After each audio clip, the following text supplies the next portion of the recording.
Doctor Yunus sir উনি সফল।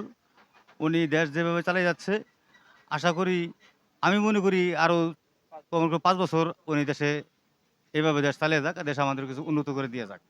তারপর নির্বাচনের কথা পরে সে নির্বাচন দিবে। নির্বাচনটা আগে দরকার। জাতীয় নির্বাচন পরে হলে ভালো হয়। আমরা সাধারণ মানুষ এটাই বুঝি আরকি।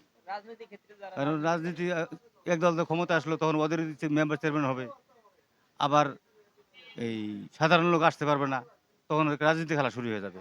অতএব ইউনিয়ন নির্বাচনটা হোক, জাতীয় নির্বাচন ৫ বছর পরে দিক। তো আমাদের বাংলাদেশ আমরা তো জন্ম থেকে দেখি যে রমজান মাস আসলে জিনিসের দাম ৪ গুণ বেড়ে যায়।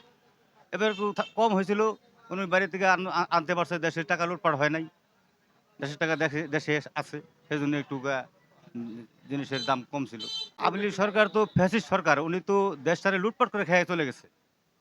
তাদের নির্বাচন করুক বা না করুক সেটা আমাদের দেখার বিষয় না। তবে না উনাদের ভোট মনে হয় পাবে না। না আমি মিস করি না। কেন মিস করেন না? কারণ দেশের টাকা লুটপাট করে সে বাইরের দেশে সম্পদ গড়াইছে। আমাদের তো সে ক্ষতি করে চলে গেছে। তাদের আমাদের প্রয়োজন নাই। কারণ আমাদের টাকা সে লুটপাট করে সে দেশ থেকে চলে গেছে। আয়নাঘর বানিয়ে দেশে অনেক মানুষজনকে সে হত্যা করছে। তাকে দেশের জনগণ জায়গা দিবে কিনা এটা সন্দেহ।